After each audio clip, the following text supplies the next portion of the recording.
ইসলাম ধর্মে কোথাও লেখা নেই যে ইসলাম ধর্মে ধর্ষণ করা বৈধ। অথচ কিছু মানুষ এমন আছে যারা ইসলাম ধর্মের বিরুদ্ধে উল্টোপাল্টা কথা বলছে, অথচ ইসলাম ধর্ম সম্বন্ধে তাদের কোনো জ্ঞানই নাই। ইসলাম ধর্মের একটা খাসিয়াত কি জানেন?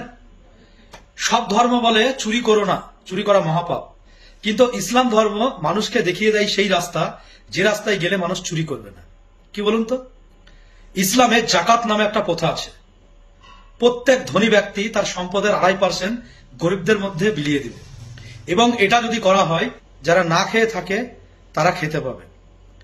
এবং তারপরেও কিছু মানুষ আছে যারা সহজে বড় হওয়ার জন্য চুরি করবে, ইসলাম বলছে তাদের হাত কেটে দাও। এরকমটা যদি করে, এরকম আইন যদি প্রয়োগ করা হয়, তাহলে বলুন তো চুরি থাকবে? অবশ্যই আপনারা কমেন্টে জানাবেন। এবং শুধু তাই নয়, সব ধর্ম বলছে ধর্ষণ করো না, ইসলাম ধর্ম বলছে ধর্ষণ করো না, কিন্তু ইসলাম ধর্ম মানুষকে দেখিয়ে দিয়েছে সেই রাস্তা যে রাস্তায় গেলে মানুষ ধর্ষণ করবে না।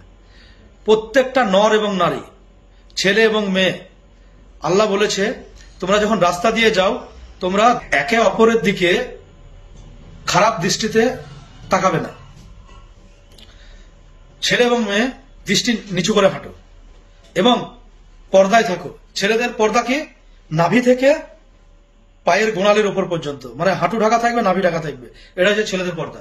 মেয়েদের পর্দা গোটা মাথা সহ গোটা বডি এবং গোটা শরীর ঢাকা থাকবে। এরকম ভাবে যদি চলাফেরা করে তাহলে কি বলুন তো, তাহলে ধর্ষণ হবে? আর তারপরেও যদি কিছু খারাপ মানুষ থাকবে যারা ধর্ষণ করবে, ইসলাম বলছে তাদের শাস্তি হচ্ছে মৃত্যু।